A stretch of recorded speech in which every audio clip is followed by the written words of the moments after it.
This is a cool new way to make money. You're about to learn how to flip a Shopify store in 5 easy steps.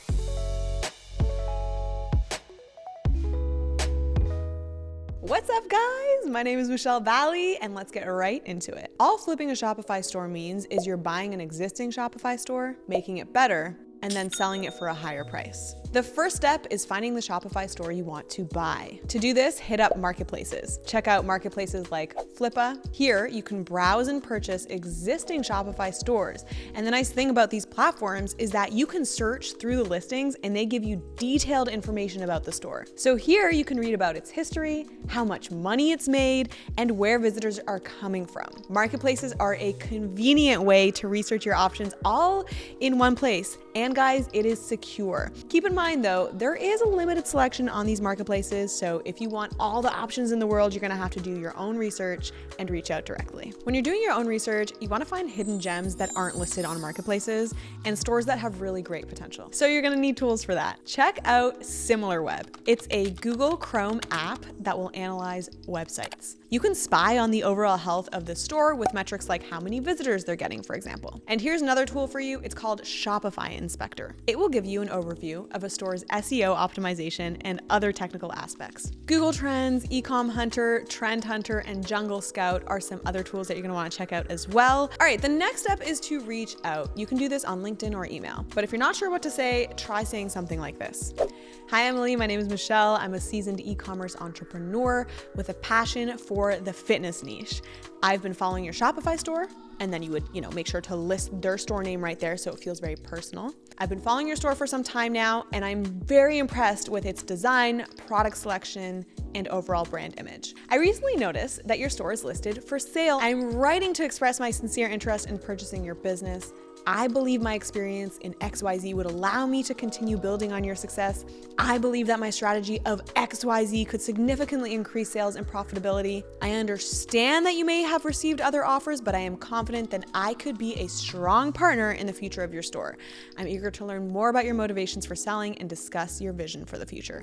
Please feel free to contact me at you can put your email or your phone number, and I would love to chat with you more. Sincerely, Michelle Valley. Pause this, screenshot this, do what you gotta do. But yeah, guys, that is how you might word your outreach if you have, found that business on a marketplace, for example. But what if it's a complete cold call? How should you be wording this? So you're gonna say this: while I noticed that your store isn't currently listed on any marketplaces, I couldn't help but inquire about your potential interest in selling. I understand that you may not have considered selling. However, if you're open to the possibility, I'd be really eager to discuss your vision for the store and explore potential opportunities. If you want to up the chances that people are going to respond to you, make sure to do these things. First, your message should be to the point. It should also be personalized and really mostly focusing on how the seller could benefit by making the deal with you. Be respectful, guys, be professional, express your interest, but also avoid putting too much pressure, and also offer your email or a call at the very end to open up the conversation. Okay, cool. So you've reached out, now what? Now is the part where you do your due diligence. Due diligence means you're doing an even extra layer of research before you actually buy the store. You wanna be sure that you're not getting a lemon. Okay, guys, so this is how you're gonna be protecting yourself. Ask the store owner for access to financial documents. Ask for their profit and loss statement, their cash flow statement, sales records, inventory reports, and any intellectual property documents like trademarks and patents. If you want, you can also screenshot this list right here so that you don't forget. Looking at the store's expenses, how much money they've made, and all of that is gonna help you decide whether the store is healthy enough for you to buy.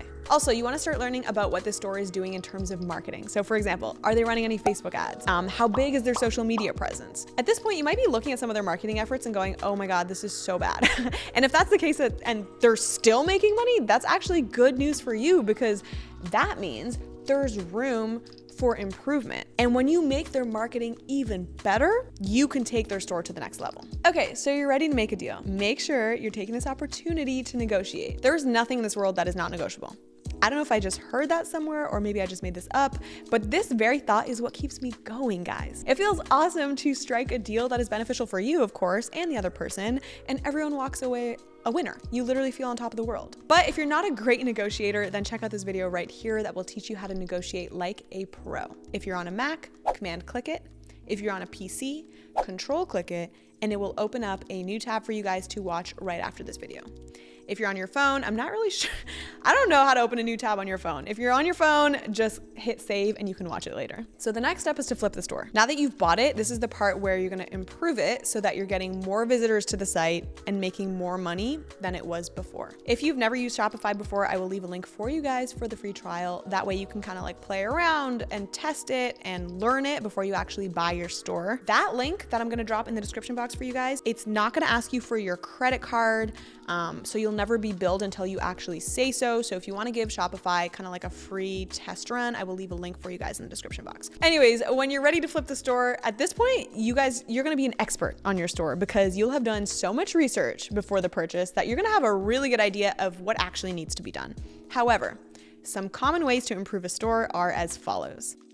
Making the store's design more visually appealing and easier for a customer to use. Improving the product selection. You can do this by looking at purchase and customer data, find out what products are best sellers and offer more options in this category, and then you can also stop selling underperforming products as well. Improve the marketing strategy.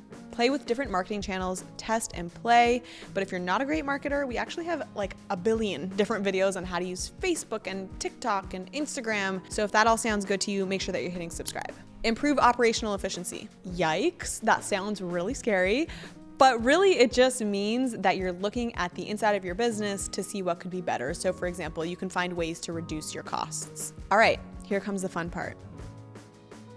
Now, after you've done all your hard work, you are ready to flip it. Once the store's performance has significantly improved, you can sell it for a profit. So try going to the same marketplaces you used to find the store initially. That would be a great first place. Highlight the store's improved profitability and future potential to attract buyers. And don't forget, there is nothing in this world that's not negotiable, guys. Make sure that you're being compensated fairly for all that risk that you took and all that hard work that you put into it. Buy high and sell low.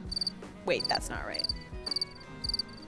Okay, so who's this gonna be right for? I'll tell you who it's not gonna be right for. It's not gonna be right for me. I know a thing or two about this, but I am way too risk averse for this. Flipping a Shopify store does involve risk. So if you're out there doing the thing, I applaud you.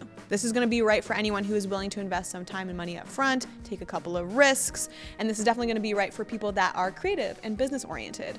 This is gonna be right for anyone that is brave enough to, go on and take this challenge. All right, warriors, go out there and get them. This channel that you're watching right here is called Learn with Shopify. We teach you all the fun, cool, exciting new ways to grow an online business. So if that sounds good to you, then consider subscribing and then we can hang out every week. All right, guys, thank you so much. You guys are amazing. I'm so proud of you. Keep killing it, and I will see you guys in the next video.